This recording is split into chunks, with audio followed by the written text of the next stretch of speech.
Very pleasant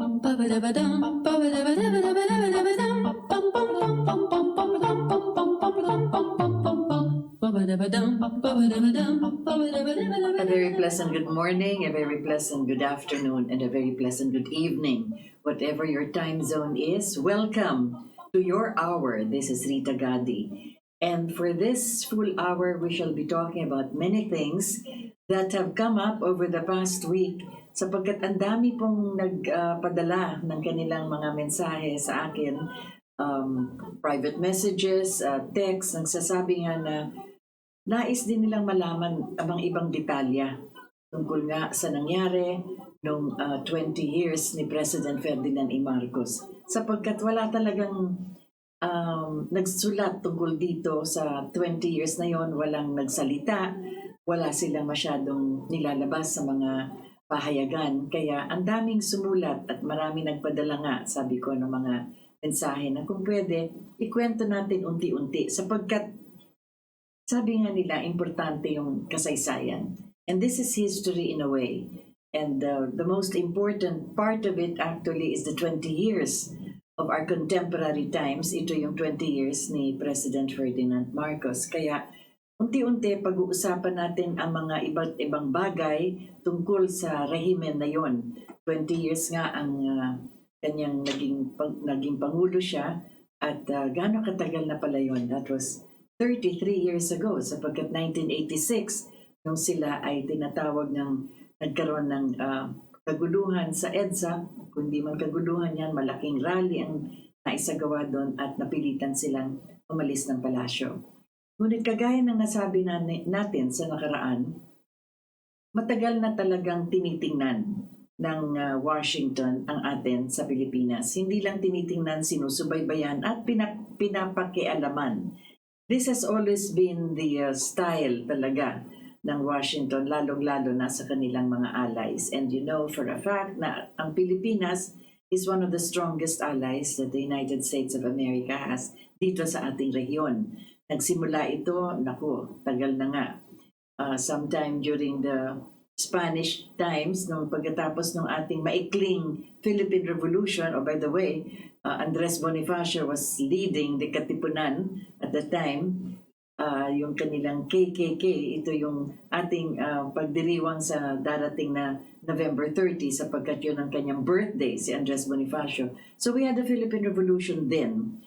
But it was short-lived. It was 1896 until 1898. Sapagkat pumasok na ng Amerikano, nagkaroon nga ng maraming hidwaan at maraming away sa iba't ibang lugar dito sa Luzon at sa Kabisayaan at doon din sa Ilocos. Ngunit hindi ito nagtagumpay sapagkat hindi nagsama-sama lahat ang buong Pilipinas. At the time, we were not yet considered perhaps as a nation in a way. Although many times yung mga pagsusulat ng ating mga ilustrado, sila Jose Rizal, sila Emilio Jacinto, lahat ng mga nag-aral sa Europa, sa mga ibang universidad at nagsulat, sila yung nagtatag nga ng La Solidaridad. Ngunit hindi pa rin nabubuo ang pagsama ng buong Pilipinas, kung sasabihin nga natin all 81 provinces na meron tayo na sumama nga sa Philippine Revolution. Anyway, going back to that time, nung pumasok na dito ang mga Amerikano, natalo nila yung tinatawag na Spanish Armada, yung mga malalaking barko ng mga Kastila, ngunit walang laban ito sa mga armas na ginamit ng mga Amerikano. Kaya nung natalo na yung mga Kastila, nag-surrender na sila sa Amerikano at sinabi na, sige, kayo na ang bahala sa Pilipinas. Remember that we were 400 years under Spain, or 375, pero we round it up to 4 centuries actually. So ang nangyari, nagkaroon ng, yun na nga, the Treaty of Paris, alam na natin lahat yan sa ating kasaysayan. At nagkaroon nga ng kasulatan doon na ang Amerikano na ang bumili sa Pilipinas. We were bought for $20 million, binayaran ng Spanya para tayo ay masakop ng Amerikano. So from that time on, Washington has already had a very direct interest. We were a colony of the United States of America. At sinasabi nga na sila ang nagbigay sa atin ng mga principles and ideals of freedom, justice, and democracy. Ngunit sa kahabaan ng panahon, marami na rin tayong mga iba't ibang mga sapalaran sa mga Amerikano sapagkat pagminsan ay yung ninanais lang nila ang kailangan matupad. But over the years, as we have said, they were able to provide us with a public education system, yung ating infrastructure, yung paggawa ng ating mga lansangan, mga tulay, at maraming ibang bagay pa na kanilang naturo sa ating mga namumuno at the time. But we were already, in a way, running our own government in many ways and in many aspects. Kaya nung pumasok na yung Second World War, ang Hapon ay nag-atake na dito sa atin, hindi tayo kaagad natulungan ng Amerikano sapagkat sila ay malaking gera din ang nilalaban sa Europa, sa Germany. They were part of the Allied nations na lumaban kay Hitler sa Germany. Kaya nabalikan na lang tayo after that, after the war in Europe, bumalik na rin dito yung mga general nga ng Amerikano, si General MacArthur.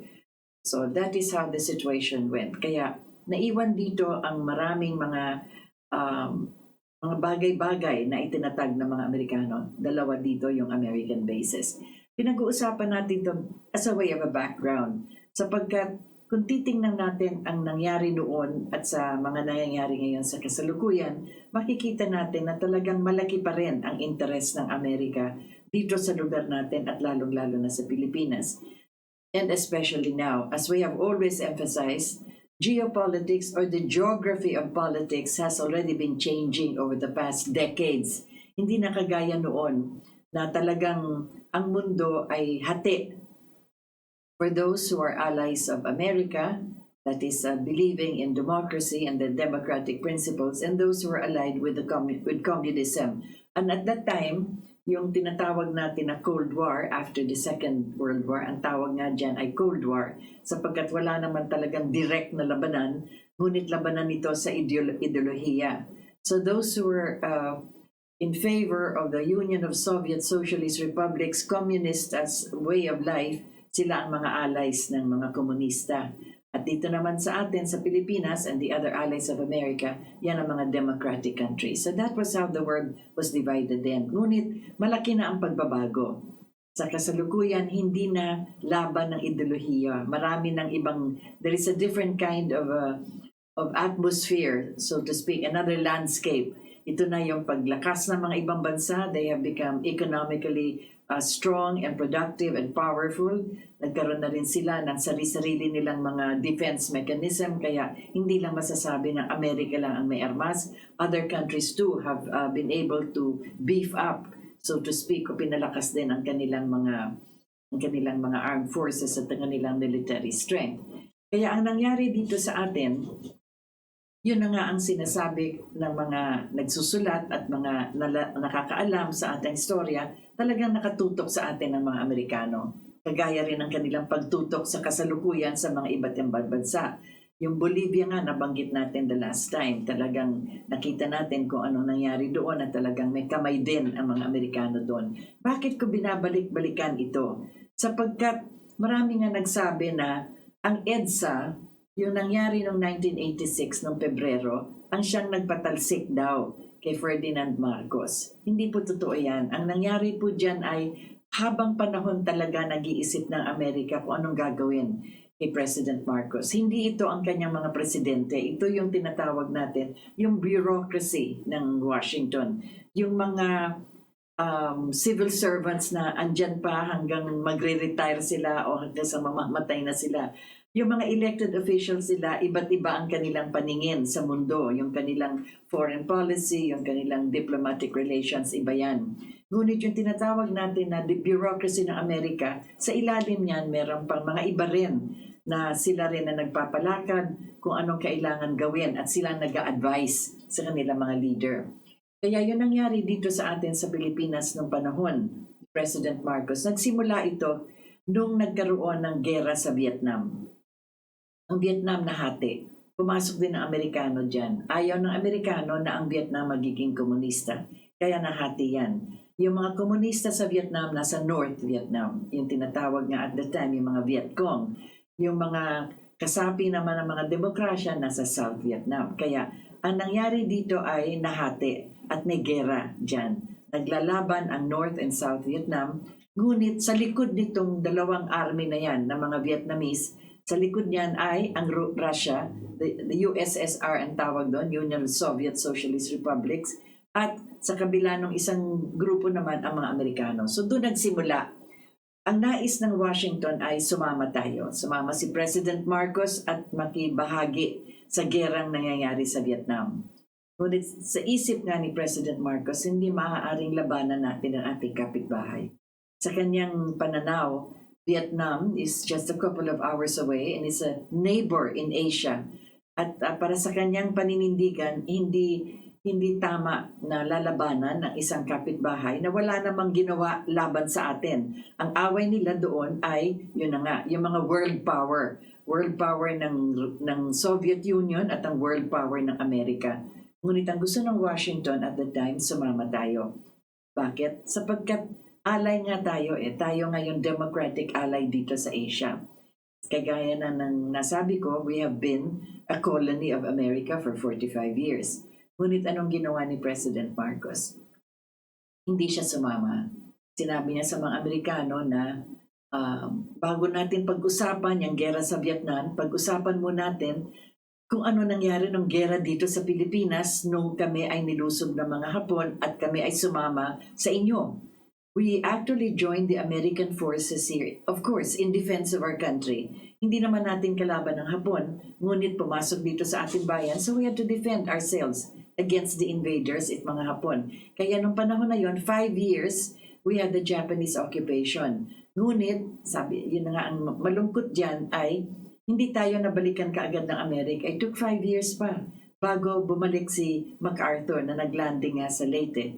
Yung sinasabi nga, the biggest naval battle in history, dyan nangyari sa Pacific side ng Leyte. Ngunit, be that as it may, sabi nga ni President Marcos, hindi natin kalaban ng Vietnam. Vietnam did not invade us. Vietnam did not attack us. Ang laban dyan ay surrogate war between the Soviets and the Americans. Kaya,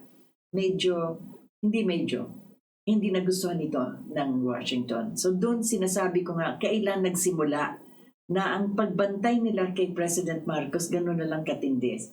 Nasaktan sila in a way sapagkat hindi tayo sumama sa kanila para labanan ng mga Vietnamese sa Vietnam. At mahigit pa dyan, nung mga lumilikas ang mga Vietnamese na tinawag nga at the time, mga boat people, maalala kung kayo ay pinanganak na nung panahon na yon o maalala niyo yung kasaysayan nun, lahat sila ay umalis sa Vietnam sapagkat takot sila sa gera at ayaw nilang masakop ng gera na nangyayari doon. Kaya sumakay sila sa mga malalaki, maliliit, kahit na anong masakyan nila na maaari silang magpunta sa karagatan at tumawid. Tinanggap natin sila. In fact, nagtayo tayo ng Vietnamese Refugee Center at nanalo pa ng award dito sa United Nations sapagkat parang naging Vietnamese village. Sa kasalukuyan, makikita pa nyo, andyan pa rin yan. Anyway, so in other words, talagang kumbaga sa English, sabihin natin that Marcos defied the will or the order of America to join the Vietnam War. So doon pa lang nagsimula na ang pagbabantay nila. Sumunod dyan ay, sabi nga, kailangan siguro para sumunod itong si Marcos ay pahirapan natin sa ekonomiya ng ating bansa o pigilan natin ang mga paglaganap niya, paglakas ng Pilipinas. So ano yung mga main products natin at the time? Coconut. We were one of the biggest coconut producing country in the world. Kasabay natin ang Indonesia. Kaya nga nagtayo tayo ng Philippine-Indonesian Coconut Commission para magsama tayo ng dalawang bansa na tayo ang practically nag-export ng coconut sa buong mundo. Anong ginawa ng media ng Amerika? Nagpalabas sila ng sari-saring mga advertisements at mga propaganda at sinasabi na coconut is bad for the health. Coconut oil is full of cholesterol, it's fat, it's masama. Kaya nahirapan tayo dito sa atin sa coconut na yan sapagkat humina ang ating export kasi Amerika nagsalita. Ang Amerika, you know how it is. They use media. Kaya bantayan natin yan.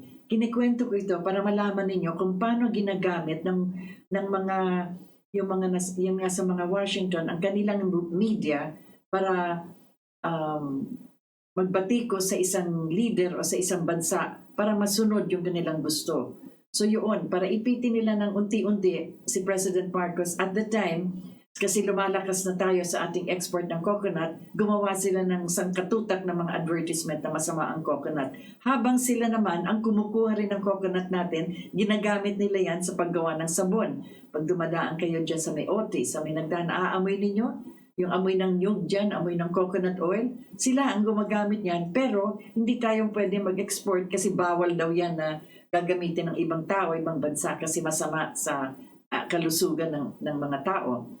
So that is coconut. Sugar, anong ginawa nila? Yan ang masakit. Yung ating sugar na ine-export sa Amerika ay refined sugar na ito.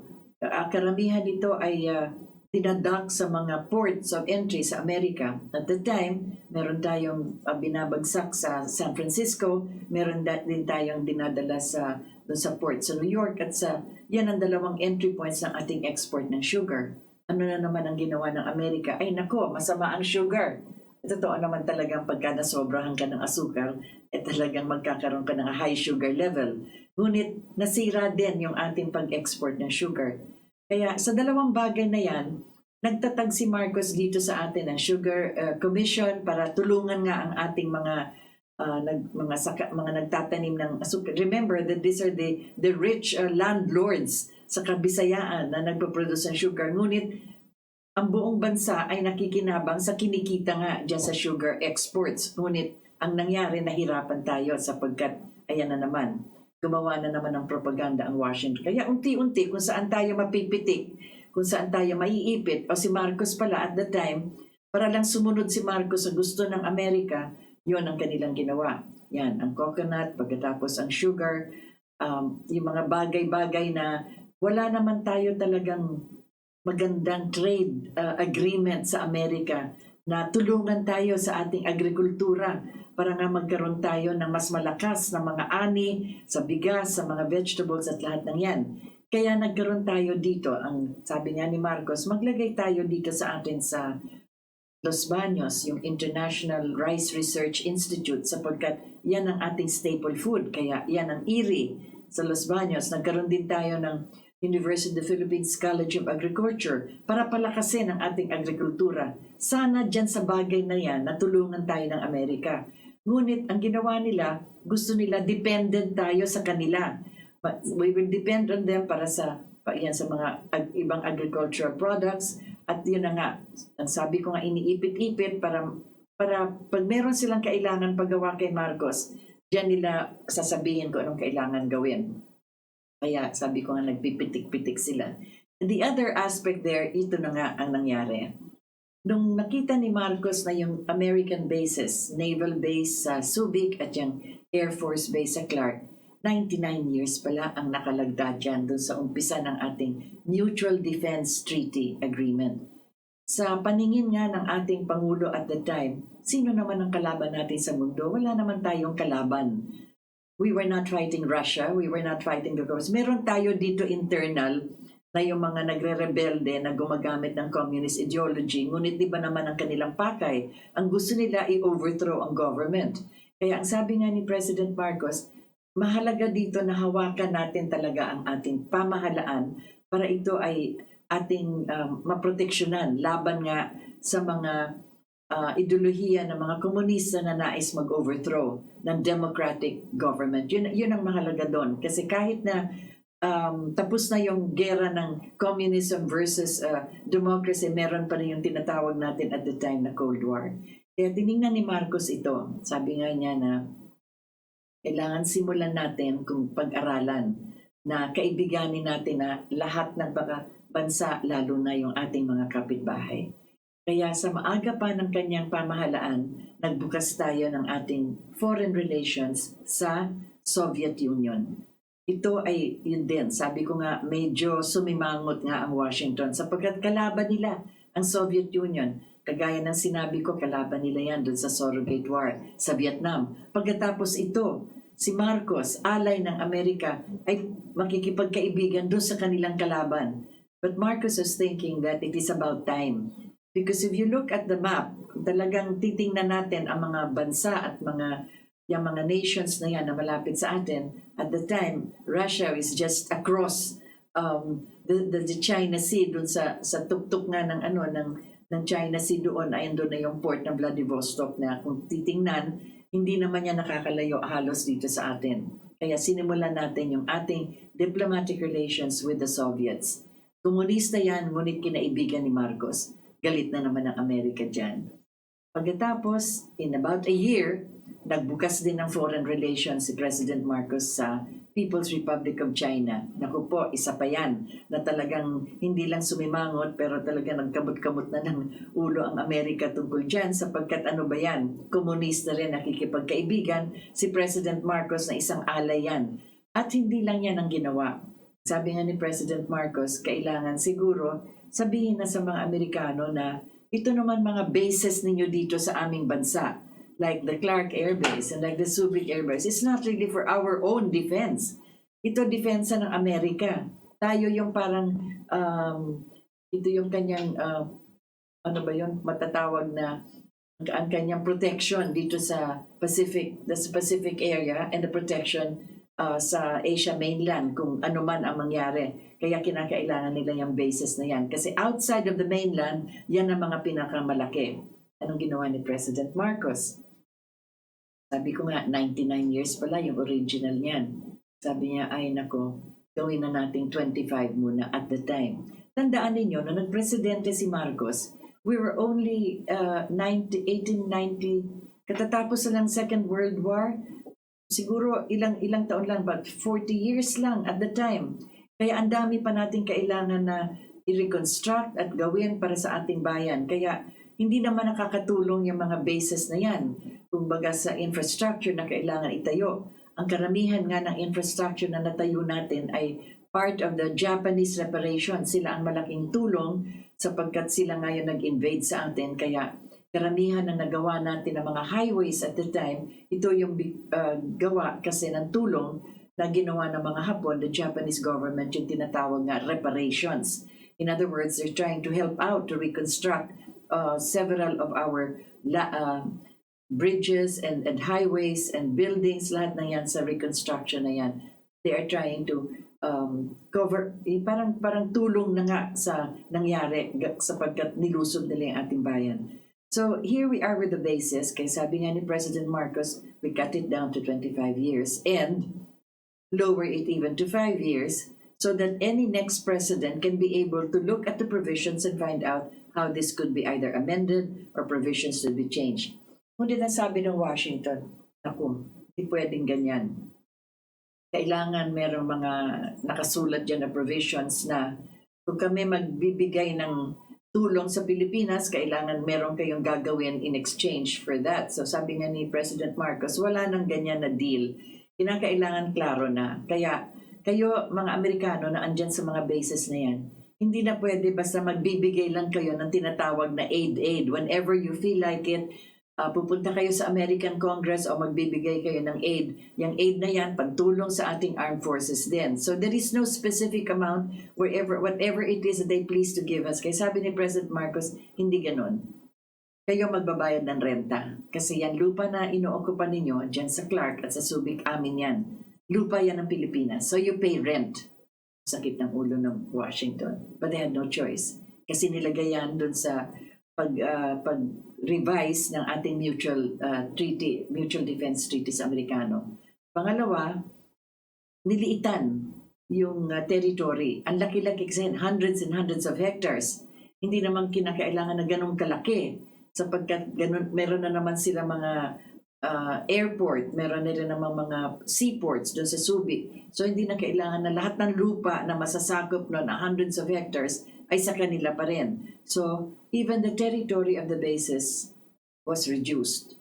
Kaya medyo talagang nakakaramdam na ang Amerika na Marcos means business for the protection of our country and also to make a stand that we are already independent of any colonizing power and that we can be able to dictate our terms when it comes to the defense of our country. Yun ang kanyang nais ipairal.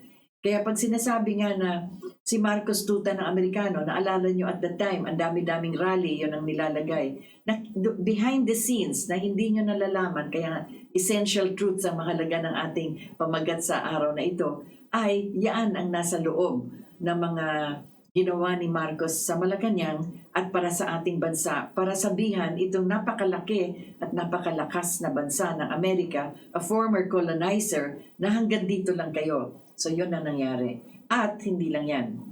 Sinabi pa ni President Marcos, yung bases na yan, ibabanan nyo yung American flag.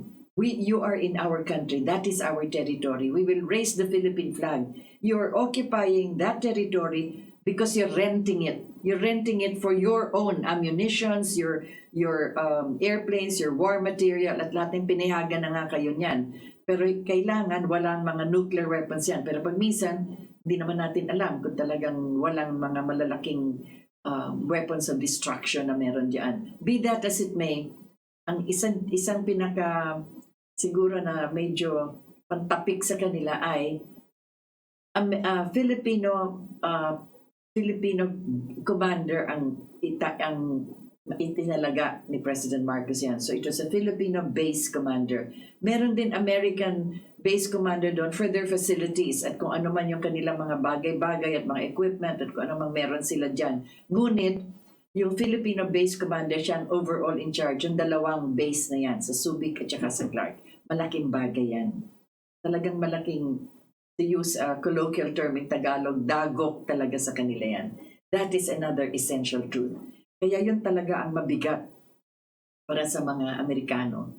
At marami pang bagay after that. So medyo na tagilid na yung pagtingin nila, ngunit hindi nila basta-basta matatalsik, maalisin si President Marcos sapagkat during the period of martial law, tandaan ninyo ito, bakit kinailangan magtatag ng martial law si Marcos noong 1971?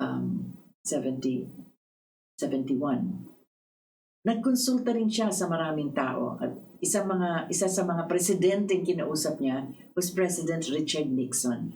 That is another essential truth. Hindi ito nilalabas, walang nagsusulat tungkol dito, pero sabi ko nga, at one time in my life, in my professional life, tayo ay nagsilbi sa pag-cover ng Malacanang during ng administration of President Marcos. So one of the presidents of America that he consulted was President Richard Nixon.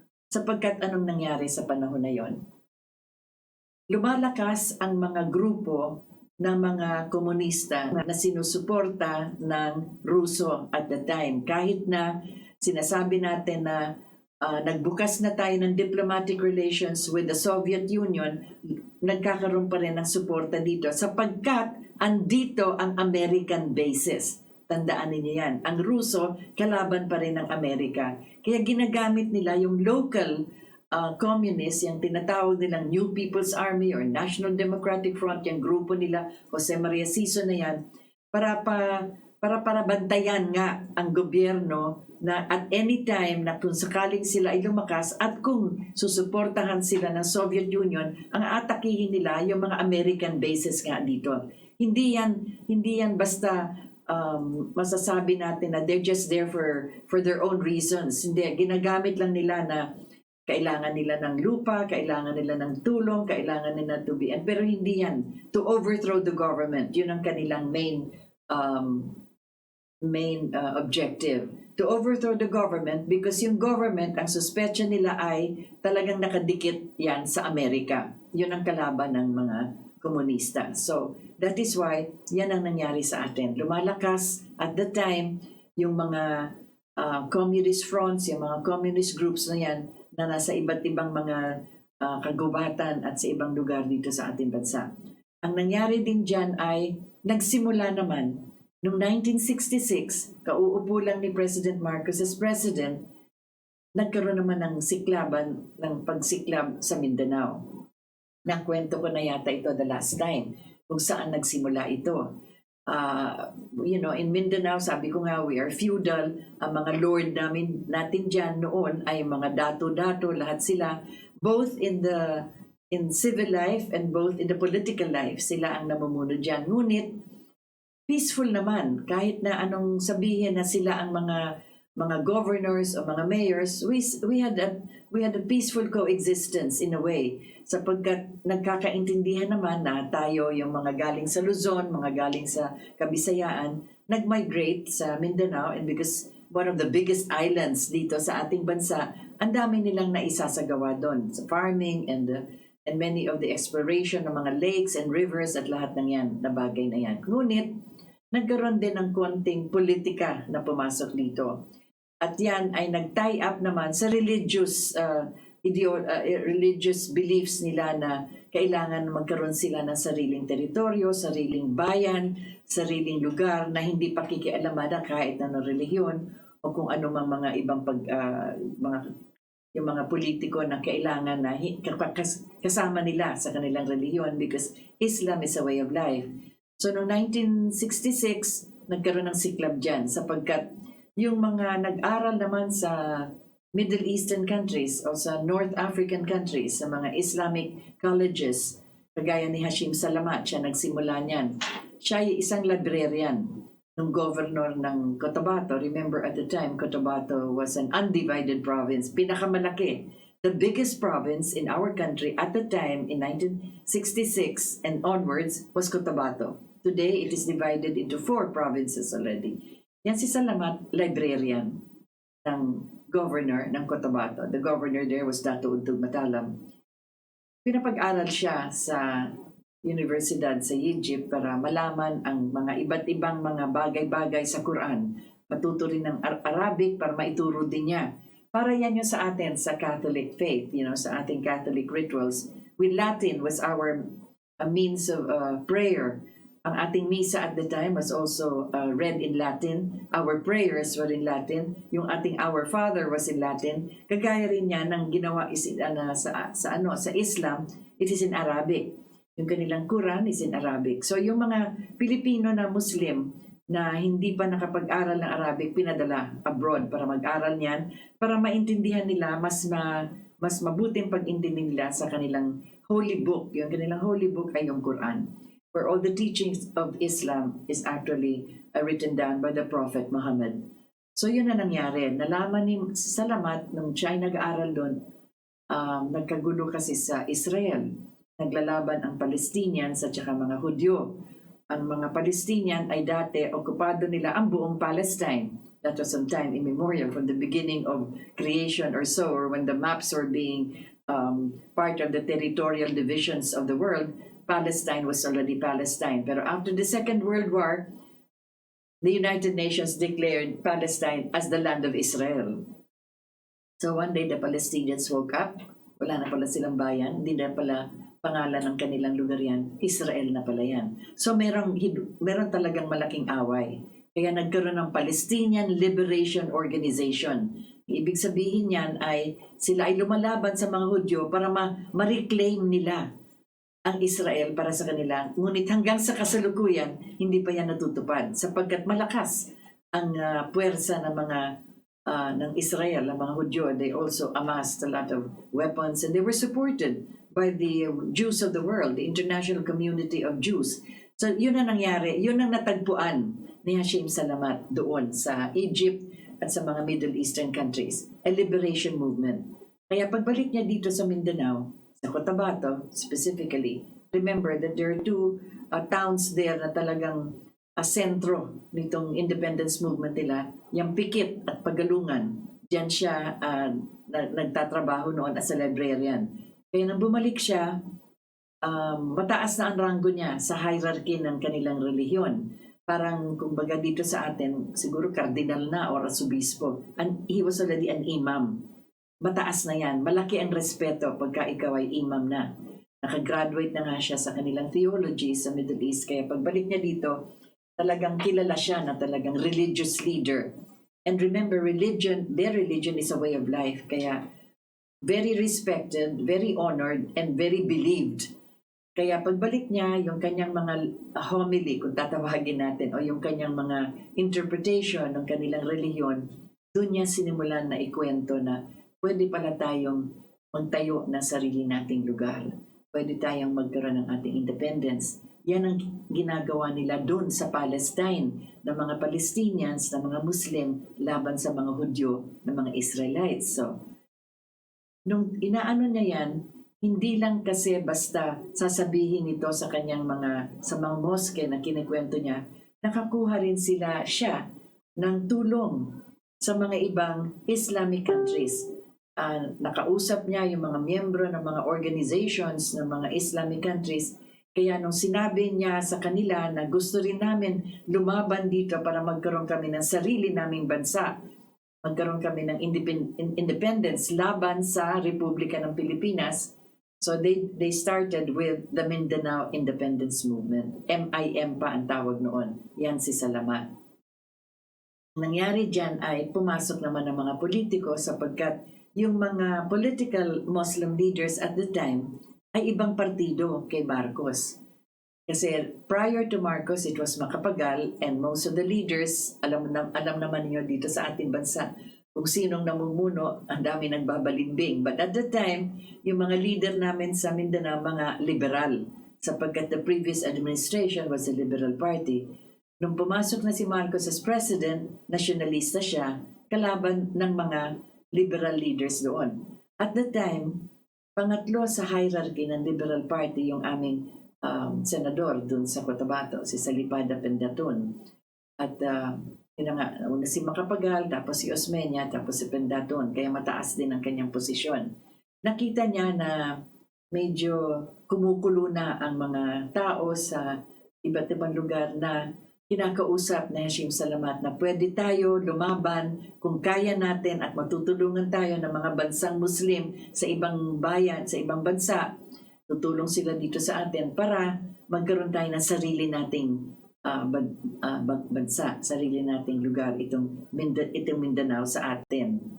Kaya pumasok yung mga politiko, sinabi nga nila kay Marcos, ayan, sasama kami dito sa mga independence movement. Kaya ang lanaw, andun yung mga Lukman at mga Alonto, sumama naman dito sa mga Maguindanao, sila Matalam, sila Ampatuan, sila Sinsuat, yan yung mga leader at the time. Kaya yan ang nangyari.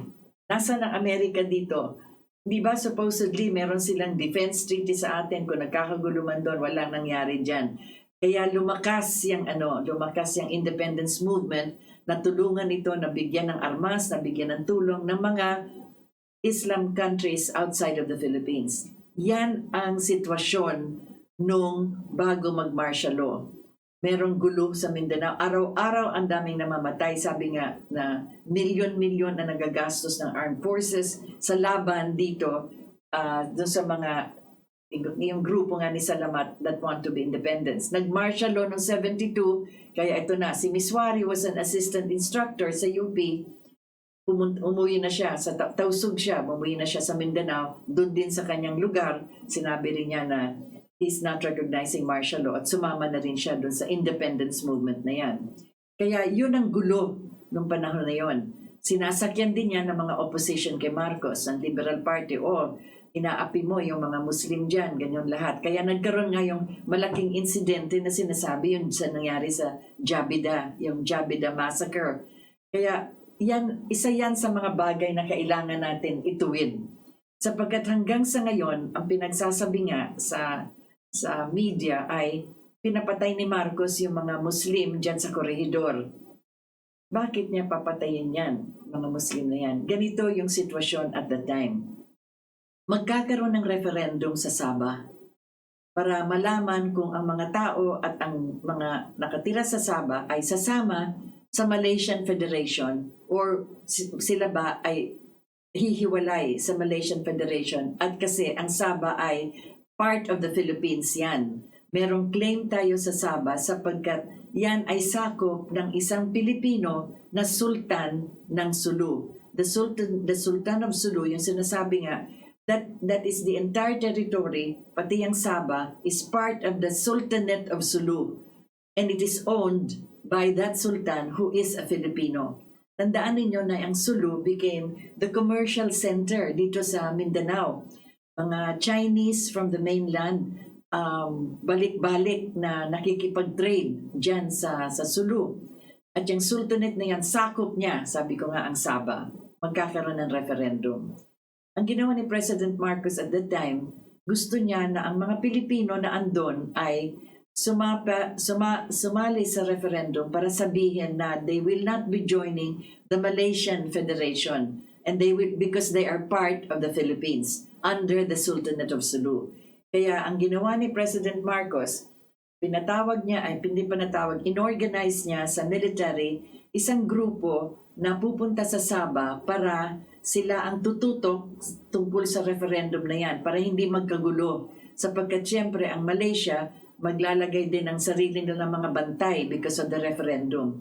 So ang ginawa ni President Marcos sa armed forces, meron siyang isang sundalo, si Colonel Martelino, na-convert sa Islam, Colonel Abdul Latif Martelino. Siya ang nag-head dito sa grupo na nag-training ng mga bagong graduate ng PMA para sila ay tututok nga sa referendum, babantayan, magsisecure. They're supposed to be a security group sa referendum sa Sabah sapagkat yun na nga, pagpipilian ng mga tao kung saan sila sasama. Kasama ng mga sundalo na tinetraining dyan, mga siguro 60% or even 70% ng mga na tinraining dyan ay mga natives of Mindanao, mga Muslim, mga taga Maguindanao, taga Maranao, from the provinces of Mindanao, sumama sila dyan sa training, dyan sa Corregidor. Nagtitraining sila para alam nila kung anong klaseng security ang gagawin nila for the referendum of Sabah. Hindi sila lalaban, hindi sila mag-engage ng violence.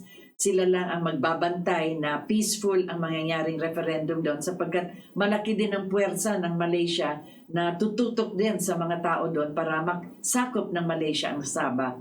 Yun ang background, another essential truth. Kaya mahalaga na maintindihan natin ang nangyari. Yung sweldo na binibigay sa regular sa regular soldiers ng ating armed forces, may konting dagdag yung mga galing sa Mindanao sapagkat sila nga ay kinuha from Mindanao para mag-training dyan sa Corregidor. Ngunit yung namumuno sa kanila na kaprobinsya nila, either a Maguindanao or a Maranao, but a Muslim, yung parang pinaka-head nila doon, siya ang may hawak ng payroll para sa mga Muslim na binibigay dahil doon sa training. Yung kanilang fee, kanilang professional pay para sa kanilang training. Yung mga ibang grupo din na not belonging to that province, kasi tandaan ninyo, merong Maguindanao, merong Maranao, merong Tausug, merong Samar, iba-iba yan. These are cultural and provincial differences na pinagsama-sama. They're not just all sabihin mo ng mga Muslim brothers natin. Malalim ang cultural differences niyan. Kaya hanggang ngayon, makikwento ko sa inyo na hanggang ngayon ganyan pa rin ang umiiral. Anyway, so nagkaroon ng away. Kasi may mga nagbulsa ng payroll, may mga nagkupit, may mga kaya nagkagulo. Kaya nagalit yung mga sila. Remember, these are not the soldiers from Luzon or the Visayas. These are the soldiers that are being trained coming from Mindanao, coming from different cultural groups.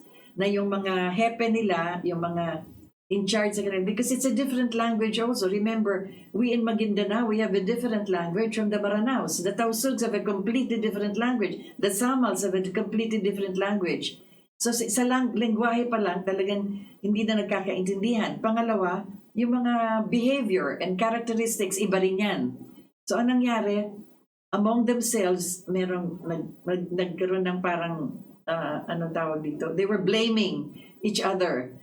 Nagsumbungan, nagsabi na, kinuha yung aming nito, yan taga-probinsya ninyo, yan ang nagnakaw, yan ang... So sila ang nagkaroon ng away at nagpatayan. It was not an order of President Marcos. it was a fight among themselves. At isa doon sa mga nagkupit na payroll ay biglang tumakas. In fact, marami sa kanilang tumakas, especially the guilty ones. Di ba? Parang that is part of a psychological reaction of those who were stealing. Tumatakbo sila. Maraming mga tao, mga opisyal natin na pagka may mga kaso nag-abroad, di ba? Anyway, so yun ang nangyari. Tumakas sila. At saan sila pumunta?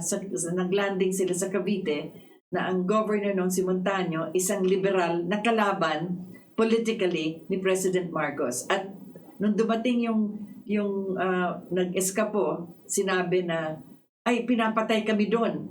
Pero ang nagpapatayan, sila rin kasi nga silang nagkukupitan ng sweldo. Sabi, pinapatay kami, lahat na nauubos na kami doon. Yun ang nangyayari dyan na nagkakagulo. So ang nangyari, dinala naman ito ni Montaño kay Senator Ninoy Aquino.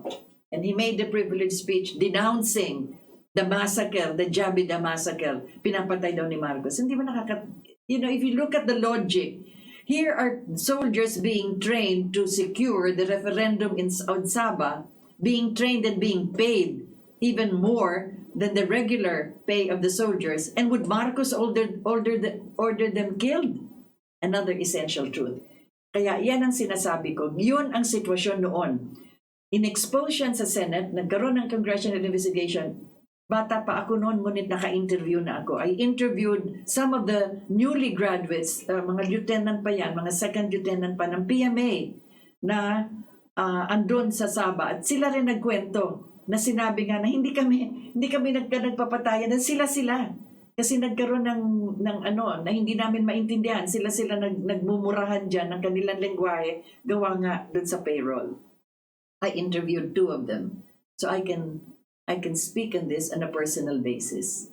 A very good friend also, eventually, who became a very good friend of mine, one of the second lieutenants at the time, who eventually graduated to become a full colonel in time after so many years. But he was a fresh graduate of the Philippine Military Academy, and he was assigned also in that particular training program for them. Kaya that is another essential truth. And that was the situation why President Marcos had to declare martial law, to preserve the republic to be dismembered by the secessionist movement in Mindanao, which was triggered also by what happened in that Jabida massacre, which they sensationalized, na si Marcos nagpapatay dyan sa kanila.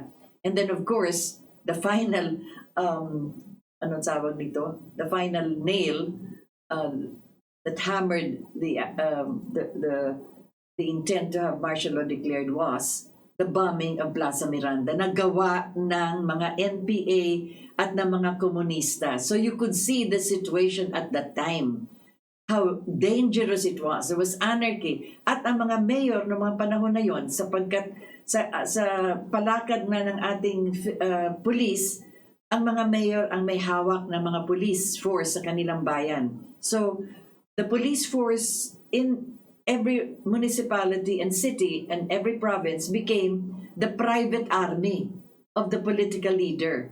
Ganun kagulo. So kung kalaban nila yung isang probinsya o yung isang kandidato o kasi hawak nila, incumbent sila na may hawak ng police force, labanan talaga yan. They became the private army of the politicians. Ganun kagulo ang sitwasyon sa ating bansa. Maliban pa dyan, pumasok naman ang simbahan, the Catholic hierarchy na sinasabi, naku, pumapatay na si Marcos ng mga Muslim, pinapatay na yung mga komunista sa hinterlands. What was that issue again? Kagaya ng ginagawa ngayon sa kasalukuyan. Human rights violations, my goodness. But this is, anong tawag doon? Order of battle that was happening. An order of battle between forces that want to overthrow the government. A big force in Mindanao that wants to secede, and a big force in the hinterlands all over the country that want to overthrow the government. At yung pinakamalaking ginawa nila was the bombing of Plaza Miranda, September 21. August 21. At nung pumasok na ang administrasyon ni Mrs. Aquino, naglabasan na lahat ng mga kasapi na nagbomba sa Plaza Miranda, 14 years after the bombing of Plaza Miranda, in 1986, they surfaced. They came back, they came home, they came down from the hills and declared with pride, kami ang nagbomba sa Plaza Miranda. Even the senator that a lot of people would respect, Senator Salonga, admitted that the bombing of Plaza Miranda was not the handiwork of President Marcos. Ngunit ang nangyari kasi, it was a Liberal Party political rally na binomba, may mga daming namatay, maraming, si Salonga naputulan ng mga daliri, sila Bagat Singh naputulan ng paa, whatever, ang daming nasaktan. And at that time, they blamed President Marcos. September yan. Kaya Marcos had to declare martial law to be able to hold our republic intact para hindi mag-disintegrate at maghiwa-hiwalay na itong mga Muslim na tinutulungan ng mga other Muslim countries, magsisisid ang Mindanao at itong mga komunista dito na sa Maynila to overthrow the government. And that was already he asked the advice of President Richard Nixon. My country is in anarchy. Ano sabi ni President Richard Nixon? Well, when Abraham Lincoln declared martial law, that was not a provision in the American Constitution, but nonetheless, he declared martial law. If he did not do this, we would not have the United States of America. The buck stops there. So yun ang advice na nakuha ni President Marcos. Kung nakikita mo na yung bayan mo, naghihiwa-hiwalay na by the threat of other foreign governments that are supporting this disintegration of your country, then declare martial law to save the republic. Ngunit hindi lang yon ang kanyang intensyon. To save the republic from disintegration and to create or to form a new society. Para magbago na ang pag-iisip na basta may galit ka, nasa lansangan ka o magdadala ka ng barel. Power should not come from the barrel of a gun. You have to acquire it from the power of the people. Yun ang mahalaga doon. So, another essential truth. Kaya, yan lahat ay nilalabas natin sapagkat nasa ng Amerika na tumutulong sana because yun na nga, meron tayong defense. Well, as we've said, we were not being invaded externally, but we had this violence and this battles within. Ngunit, sabi nga natin, they also have a provision in their own constitution or in their own law. Hindi sila basta pwede makapasok sa isang bansa unless or mag-declare ng gera unless their Congress approves this.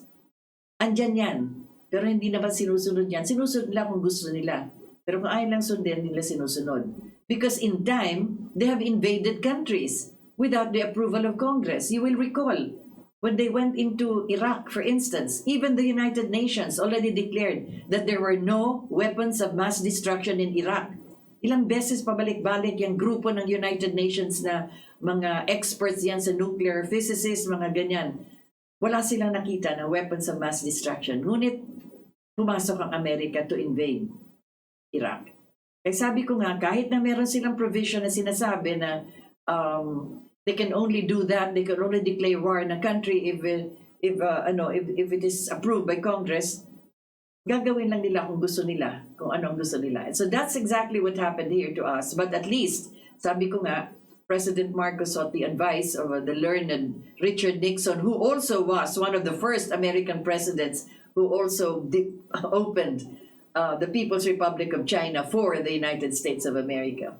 At yun ang sabi ni President Chou En-lai when we went to China at the time, kasi si President Nixon was already, he resigned na from the presidency. Meron siyang sulat para to congratulate President Nixon for opening the friendship between America and the People's Republic of China. And to this day, sabi nga, nagbaliktad na yung kanilang impression kay Nixon. He was one of the brightest of the presidents they ever had in America. So anyway, yun ang sinasabi ko ngayon. Another essential truth kung bakit mahalaga na mag-declare ng martial law. Martial law was from 1971 until 1972 sapagkat kinailangan din na magkaroon ng power si Marcos sa lahat ng mga nais niyang ipagawa dito sa Pilipinas, sa ating bansa, na hindi nadadaan pa sa Congress na napakagulo, iba't ibang mga intensyon, iba't ibang, at saka yung tinatawag nga ng mga pork barrel, para wala ng korupsyon na makukuha sa mga infrastructure na kailangan itayo. So what happened during the period of martial law? The biggest infrastructure that we ever had in our history, combining all other presidents before and after, was during the period of martial law. Lahat ng ating seaports and airports, bridges, roads, from the north all the way to the south, the longest bridge at the time, the San Juanico Bridge, lahat ng ating dams from the rivers, from the lakes that would give us hydro power, yung ating hydroelectric power, not only from Iligan but from all the other sources of hydroelectric power. Yung ating Bataan nuclear plant, actually, already in anticipation na dito sa area ng Luzon, magkakahirapan tayo sa source of energy. So we needed to set up the Bataan nuclear plant. Isa pa yan.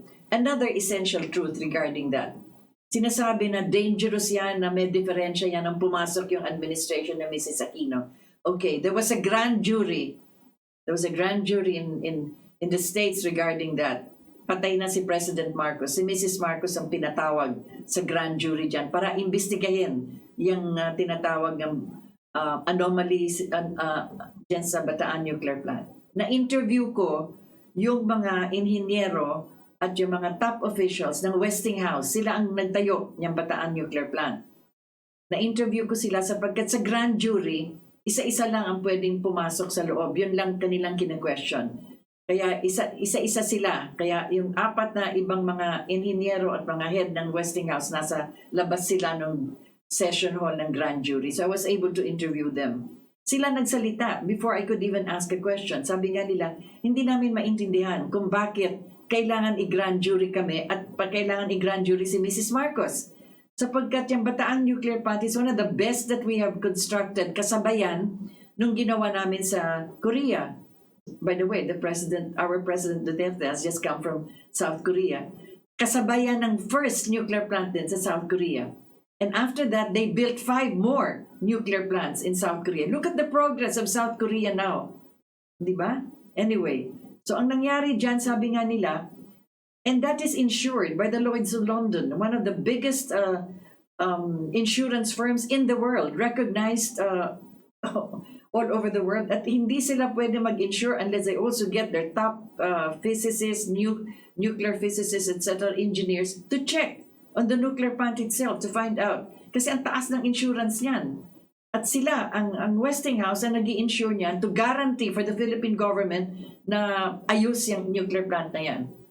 You know, alam ba ninyo kung saan ang galing ang gulo na yan na sinasabi nila na ayaw pa andarin? Kasi tinayo ni President Marcos. And the government that came after him was a government of hatred. Yun ang another essential truth. You could see everything they did. It is a government of hatred. Bakit? Bakit hindi ipagpatuloy yung mga mababuting itinayo na? Kagaya nga ng sinabi ko, yung Philippine Heart Center for Asia, tinanggal na lang nila yung phrase na for Asia. Nung yan tinatag, lahat ng best heart surgeons and doctors, inimbita ni Mrs. Marcos dyan. Para turuan yung, hindi lang turuan, para mag-practice kasama ng ating mga heart surgeons din, para makita nila kung paano nagkakaroon ng bypass or whatever it is, and open heart surgery, transplants. Can you imagine that? Lahat yan, tinuro dyan, bago parang nabuksan yan.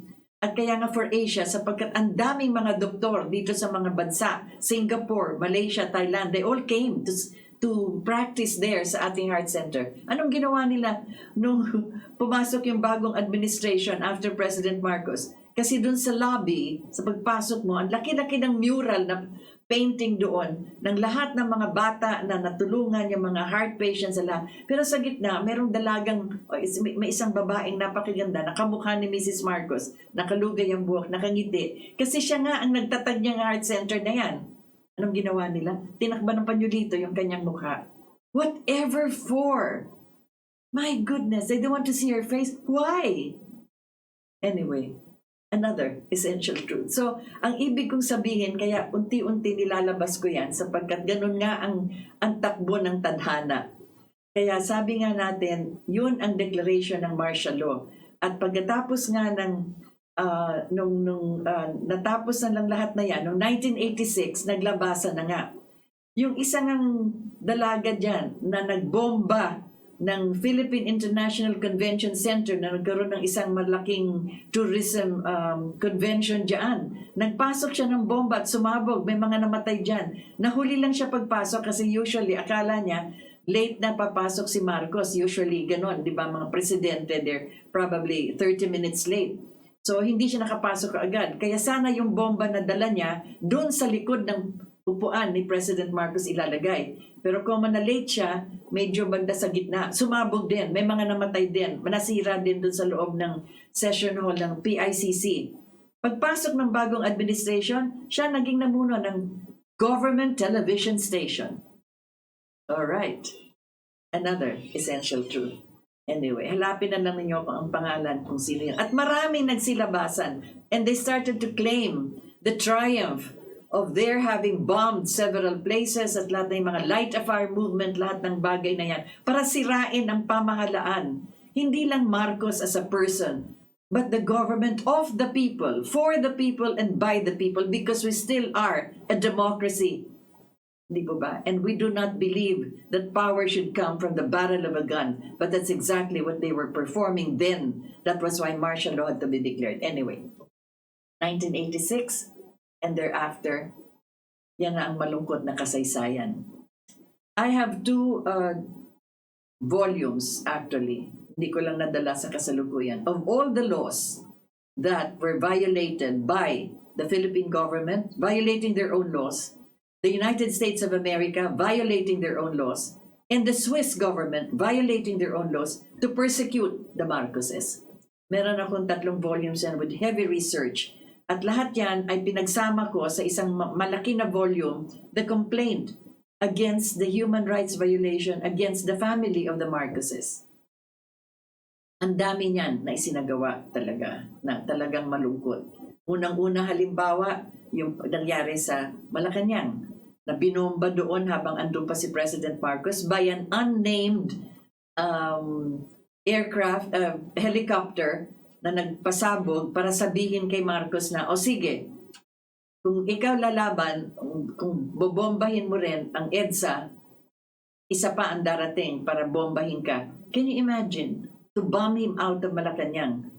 Yan, yung helicopter na yan ay, yun ang sabi ko, that is the hegemony of the United States of America. At ang dami nilang pinadala dito para sabihan kay President Marcos, either magkaroon ka ng parang joint leadership or magkaroon ka, umalis ka muna ng Malacanang kasi magulo-magulo na, etc. and all of that. And that is already part of history. Kaya sinasabi ko nga, ang dami nilang violations ang ginawa ng sariling lang batas. Can you imagine, just one example, nung namatay si President Marcos, bigla naglabas ang Federal Aviation Authority ng Amerika. Anong kanilang order? Their order is that no aircraft or seacraft or any vessel is allowed to carry the body of Ferdinand Marcos outside of the island of Oahu sa Hawaii. Anong klase yan? Yung patay na hindi pwedeng isakay sa kahit na anong vessel. Anong klaseng batas yan? There is no law actually that prohibits that. But the Federal Aviation Authority gave that order. So you see how they twist somehow their law, so they go around it just to persecute the Marcoses. Yung mga anak ni Senator Amy, nung sila ay dumating, naglanding sa Hickam Air Base, akala nila sa Ilocos sila dadalhin. Maliliit pa. Yung isa baby pa nga bit-bit pa ng yaya.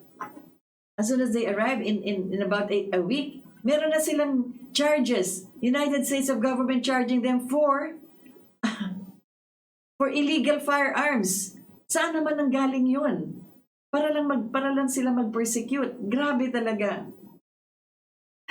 Anyway, marami pa yan. I told you it's a whole 2 volumes of all of this. Sa Swiss government, just to cite an example, for instance, As soon as President Marcos landed in Hicam, the Swiss government ordered a freeze of all assets that they suspected belonging to President Marcos. Ang galit ng mga bangko, ang galit ng mga ibang tao na meron deposits sa Swiss. It was a big scandal.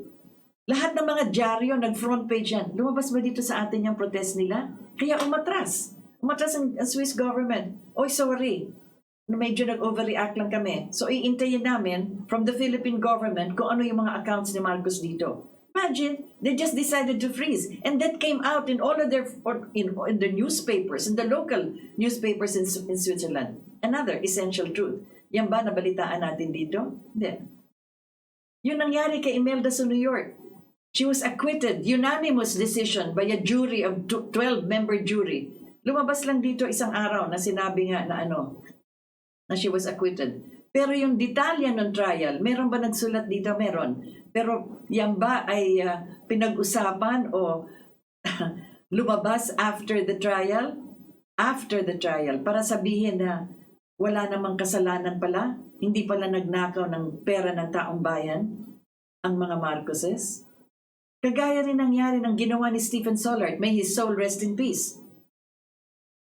Nagkaroon siya ng privilege speech sa American Congress denouncing Marcos of stealing yung kinikwento ko sa inyong American aid, American military assistance sa Pilipinas, yung US aid na binibigay sa Philippine government para for whatever reason, I don't know exactly those details. And sabi niya, ninakaw din daw ni Marcos yun.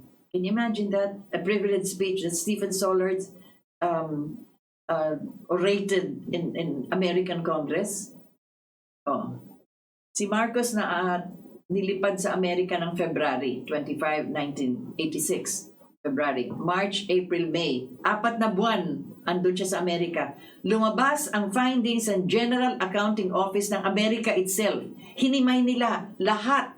The 20 years of USAID military assistance, lahat ng binigay ng Amerika dito sa Pilipinas during the time of President Marcos, they detailed it and said, there is not a single cent that Marcos took away from everything that Sollard was accusing. Lumabas ba dito yon? Meron ba nag-usap tungkol dyan? Meron ba nagsabi na ganun pala ang nangyari? Wala. Another essential truth. When Mrs. Aquino just assumed office, nahihirapan ang Washington kung paano masabi na, oh, she's a great president. Kasi sila nga ang nagtulak na siyang ilagay dyan. So, sila nag-offer din. Kita mo talaga, para kumita sila. Nag-offer sila, can you imagine ilan yan? 14 PR firms ang kanilang hinire, ang kanilang pinasok sa Philippine government. Pera ng taong bayan ang nagbabayad dyan. Para pagandahin ang administrasyon ni Mrs. Aquino. Pero wala silang mahanap na pwedeng ikwento. Kaya ang ginawa lang nila, siraan si Marcos. Para habang sinisiraan si Marcos, gumagwapo yung sumunod na administrasyon. How sad. And yet, one of those PR firms is now controlling our election. Smartmatic. Another essential truth. Ay, naku po. Mahaba na ito. Marami pa tayo mapag-uusapan, but I actually am discussing this as snippets because this is a reaction to all of those who have been asking, ano ba nangyari? Bakit nagkaganon? What happened? Etc. So, inuunti-unti ko lang sapagkat marahil ay either may interest kayo para malaman at para malaman din ninyo na yung mga nangyari nung panahon na yon sa ating kasaysayan ay isinasagawa pa rin ngayon sa kasalukuyan sa mga ibang bansa at dito mismo sa atin sa Pilipinas kasi ayan na naman ang media at ang mga oposisyon, ang mga laban sa ating pamahalaan, ganyan din ang kanilang sinasabi. Na sinabi 33 years ago, human rights violation, lahat yan ang ginagamit nila sa lahat ng mga ibang bansa na gusto nilang pasukan. Ganon din ang ginawa nila recently sa Bolivia. So, pag-aralan yung mabuti ang nangyari doon kay Ivo. Kaya yan ang malungkot sapagkat ganun pa rin ang palakad na ginagawa ng Washington because they still want to remain the hegemony actually that they hold on to. Ngunit sabi nga natin, nagpapalit na ang hangin at iba na ang simoy na ating nahahagip Geopolitics has already completely changed. It's practically another landscape that we are facing today. And we have to be glad that we have a president that recognizes our diplomatic relations with all countries of the world, and we stand independent of any dictate from any country whatsoever, be it China, be it Russia, be it America, or any other of these countries. As a matter of fact, yung ating presidente kagagaling lang sa tinatawag na ASEAN-South Korea Summit dyan sa Busan. Ang Busan, I made a mistake last time in one of my programs. Busan is where dyan sa South Korea, dyan nga napakagandang lugar na nag-meeting si President Trump at saka si President Kim Jong-un ng North Korea. Kaya mahalaga yan lugar na yan. Ngayon nagkaroon ng meeting ng President ng South Korea at lahat ng mga miyembro ng 10 countries ng ASEAN at ang ating presidente. Kaya mahalaga nga yung sinasabi natin, the strengthening of diplomatic relations in our region. Kasi dito na ngayon ang center of the world. Anyway, so I'd like to read now all of those who joined us this time. May La Chica, yes, May, good afternoon. Oli Noel Labores, hi, good afternoon. Bye Alice, hello. Opo, heart. Alfred Lim, gustong-gusto ko itong programa ninyo. Maraming salamat. Nagsasabi kayo ng katotohanan. Ang katotohanan na aking nakitang personal, as I've said, this is all from personal knowledge. Ryan Sally, good afternoon. Professor, I am no longer a professor. I was ages ago, watching from California. I hope the fires have died down already in California. God bless you too. Elmer Alitagtag. Oh my goodness! I miss you, Elmer. You was one of the best layout artists we ever had. I think, Elmer, you were with me with the Philippine Chronicle when I was editor. And Good Morning, Philippines.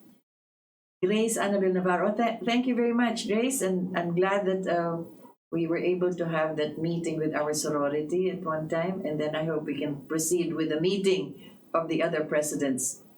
Roy, we have to brag this, Annabel. The mayor of Davao City, Inday Sara, as they call her, was also the president at one time of our sorority. Roy Galfo watching now, but thank you very much. Elmer, yes po, demolition job ng mga kano. Ang hilig nila dyan, Elmer. Imbes na tumulong sila sa mga ibang bansa sapagkat napakayaman nila, nagdi-demolish sila. Bakit nga ganun? Unage, no, miss, tuso talaga ang Amerika. Oo, they're bully. But they bully in a good way if they want to pursue something that is good. Parang yung sinasabi nga, you're bullying it for an objective which should be of benefit to other people. But if you bully only for your personal intent, that's selfishness. Dana Nendiola Alberto, hi. Oh, QM Rita. My goodness, you know, that title really, it's so awesome for me. Cesar Vigo, good morning po. Elizabeth Gino. Oy, my goodness, Elizabeth Gino, you're watching all the way from Norway. Congratulations on your ballet and dance studio and whatever it is that you're involved in, your performances. I see this every once in a while. Elson Ogario, very informative. Ophie Alcantara, Philippine Heart, you love the Philippines. Ginger Chana, sorry for myself, I just tuned in. Maraming salamat po. Well, you can watch this again. Anytime. Jobel Esther Boyes Cortez, remembering our late President Corazon Aquino. Remembering to our late President Corazon Aquino. Yes, she's a fine lady. I have met her once and sat with her for 3 hours. Would you believe it or not? At the wake of the sister of my mother, who is a nun in Santa Teresa. So those of you who will recall this, Sister Jose, the sister of my mother, and she was the psychiatrist or psychologist, or a good friend of Mrs. Corazon Aquino and her sister. Manuel Manalo, kaya po we love Marcoses till now, Ma'am Rita, at kinamumuhian ng marami ang mga sa mga Aquino sa kanilang pinagagawa. Yun na nga ang malungkot. It was a government of anger and hunger and hatred. That should stop. We should really end that already. We are one nation and one country. We should learn how to be kind and compassionate among ourselves. Hello po, Ma'am Rita. Thanks for the invite. Romel Asistio. Ganun naman pala. Oo nga, ganun talaga, Romel. James Agdamag, I love this, ma'am. Isinulat po ba ito sa libro? Yes, I have really this thick. If you can see it now, this is the truth will prevail. Hindi pa ito libro. Wala pa akong pera maglabas nito. Pero andito na lahat, including all the annexes. I have here the violations of all the governments against the Marcos, the violations of their own laws just to persecute the Marcoses. And then yung pinag-usapan natin ngayon dito, ito yon. Essential truths beyond silence. Ibig sabihin, hindi na ako nananahimik ngayon sapagkat ang dami nagtatanong. And I feel somehow I have reneged on this obligation that since I was there witnessing the passage of history, hindi ko ito nakwento, hindi ko napag-usapan, hindi ko nasulat. Maybe now is the time. As Ecclesiastes says, there is a time and a season for everything. And it is the Lord that gives us what time it is, actually, that we speak and what time it is that we remain silent. And so with that, yes, I have covered an hour of your hour. Thank you very much for having joined us. This is the Katipunan ng Demokratikong Pilipino. We shall be celebrating the birthday of Andres Bonifacio, who organized the Katipunan, from which we gather our strength and our power to stand for the principles that we believe in: the family, patriotism, one nation, one spirit that unites us all. God bless. Thank you very much for having joined me. This is Rita Gadi and your hour.